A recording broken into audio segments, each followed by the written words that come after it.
top 3 plus 2 non-automatic qualifiers. It is absolutely packed here in the Alexander Stadium. Trinidad and Tobago didn't manage to finish 4 years ago. The Australians were just off the podium, and England in 8 are the defending champions.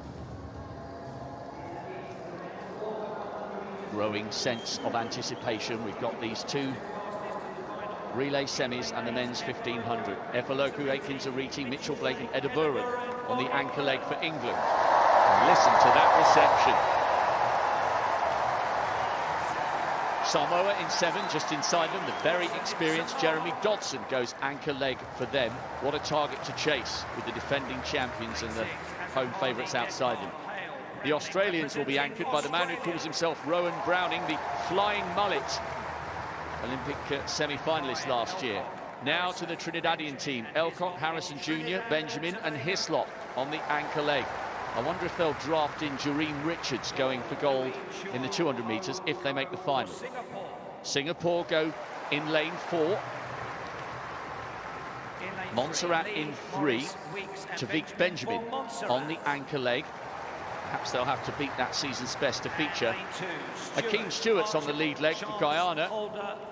Nolex Holder goes anchor leg for them. A good team from Guyana. Watch for them on that tight inside lane. We say inside lane, we don't use lane 1, they'll be in 2.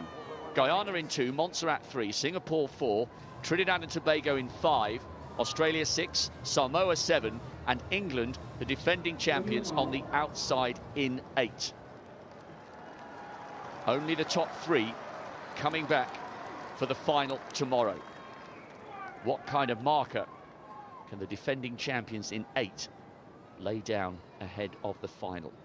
You can hear a pin drop in this arena. It is absolutely packed. It's the penultimate day of athletics in the Alexander Stadium.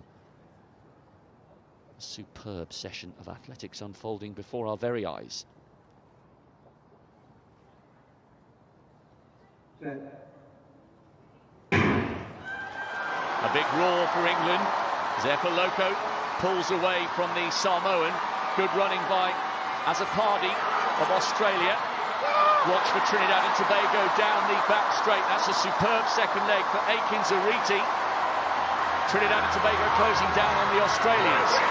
These 3 are up at the moment. Good baton exchanges by all of them. Browning on the anchor leg for Australia. Trinidad have got Hislop. Oh, the Australian has fallen. That is such a shame. Edinburgh coming home here. A little bit of pressure from Hislop. England from Trinidad. And I thought the Guyanans had a good team, and Holder has anchored them home to the 3rd automatic spot. What on earth happened to the Australians? Big disappointment for them, because they were amongst the trio who were miles clear of the best of the rest. So the Australians don't finish, England did, and they will fancy their chances in the final. Brilliant baton exchanges for great individual runs, as it was by the Trinidadians, who took 2nd. What a heat that was. There was all sorts going on. Well, it was always going to be fast from the English team. Jonah Efoloku and Nathaniel Mitchell-Blake running in the legs that they ran in Eugene a couple of weeks ago when the British team picked up the World Championship bronze. So the core of Team England was strong. Harry Akins-Ariti was in that winning squad in 2018. He's one of the most experienced athletes we've got. And it was brought home nicely by Oji Edinburgh. Much to the delight of the fans here. England will have athletes still to bring in, including Zarnell Hughes, who was in that relay team over in the States as well. And there's Harry Akins-Ariti. Look at him, Rob, absolutely loving it. It was good by the England team. Sad to see the Australians fall on that final change. I don't think their 3rd leg runner even got the baton over to the last leg runner for Australia. But what an end to the morning session on the track here. And super qualifications from the England team in prime position to defend their title tomorrow morning. Well, the Nigerians go in the 2nd of the semi-finals. They've got a very good team, but it is looking good for the defending champions. Excellent back straight leg by Akins-Ariti. I wonder whether the Trinidadians will draft in Jareem Richards, depending on what happens in the 200 metres. As we come round here, I'm interested to see what went wrong between 3 and 4 for the Australians. At this stage, Catherine, England, Trinidad and Australia were away and clear in first, second and third. Now let's see if we get the right angle. Watch the Australian here. It's Hale to Browning, and Browning just fell over. Yeah. Hence the last leg runner, sadly, for Australia. Browning just never got to hand the baton over, did he? Oh, what a shame for the Australian team. It can happen, you can stub your toe. It looked like that's what happened on that first replay, didn't it? But meanwhile, England went charging ahead, Trinidad and Tobago as well. Let's have another look here again. Keep your eye. It's the incoming runner's responsibility to get the baton over. You can see him shouting hand, but yeah. Sometimes your drive phase in a sprint event, Rob, goes wrong and you're over rotating and he hit the ground, and what a shame. It is a huge shame. The Australian commentators in front of us are going over the post-mortem at the moment, but Edeburen's face firmly fixed on the finish line, as was that of Akani Hislop. Excellent work by Nolex Holder to hold off the fast-finishing quartet from Singapore. Them and the Samoans will have to pay very close attention to the speed of the second of the semi-finals. But England, Trinidad and Guyana safely through to the final. That's a good time, you know, Rob. Look at that, 38.46 from the England team. Let's look at one more replay.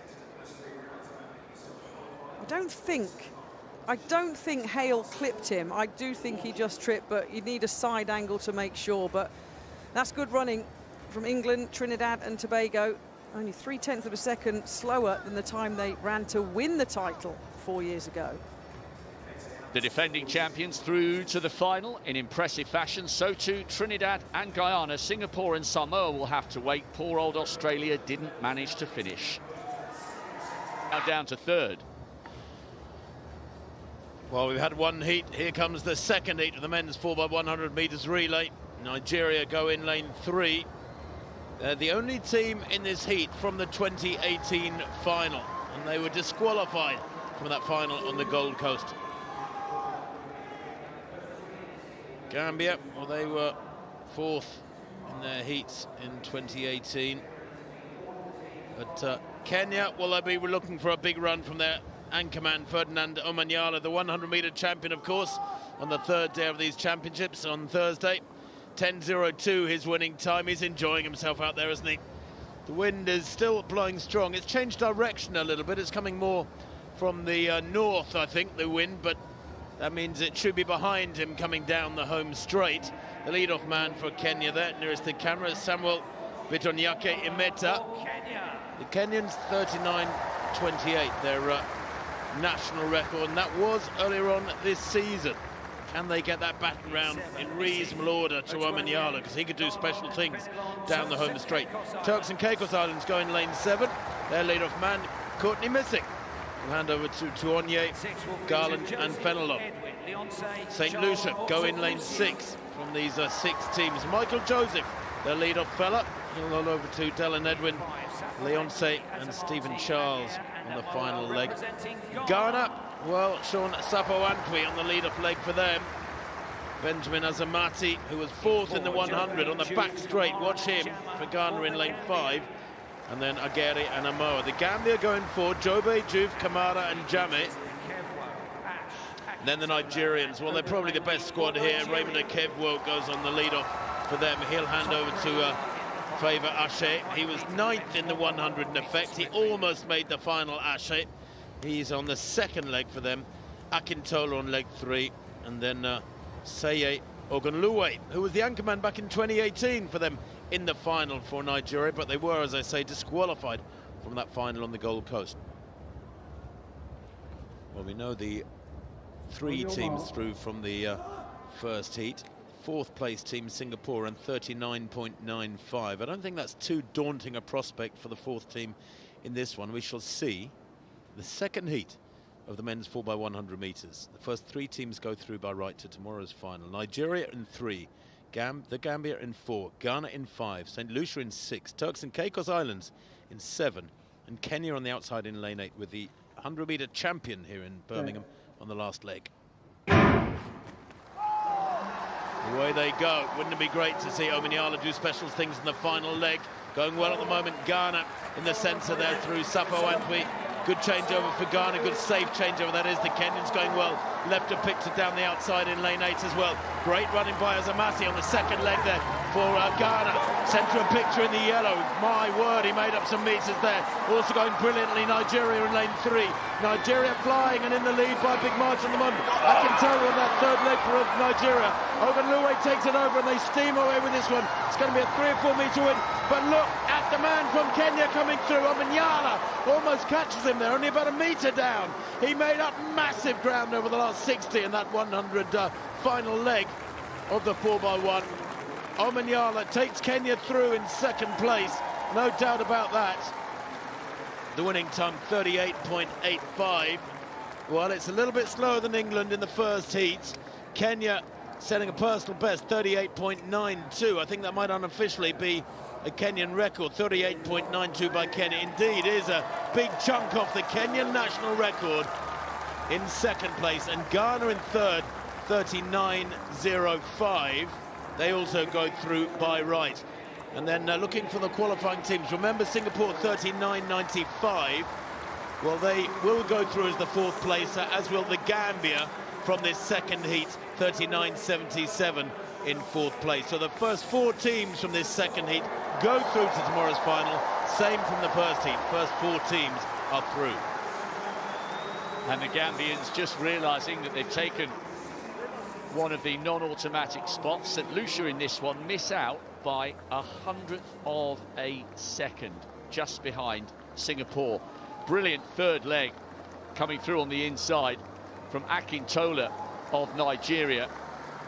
And what an anchor leg by Omanyala. He was glancing left and right. At this stage, from 2 to 3, the Nigerians go from Ashe to Akintola, and Akintola, a small figure, ran a wonderful bend to come through on the inside of Agur. And then Ogunlewe anchoring them home. But watch Omanyala on the left of Picture. He starts having a little glance across in a minute. Yeah, there he goes. And again, plenty left in the tank, mate. I'll see you in the final. Great work by the African nations. Nigeria, Kenya and Ghana, with the Gambia also making it through. They really do have such a good quartet, the Nigerians and the Kenyans. England may well not have that final all their own way. We shall see. Watch Omanyala here. He is such an aggressive, powerful-looking man. I love this little glance. There he goes. There he goes again. Just having a look to double-check that he'd come through ahead of the Ghanaian. Rob, he's got the physical presence of a bulldog, hasn't he? So powerful. There we can confirm that Nigeria, Kenya through by right. The Gambia do go through with the season's best, 39.77.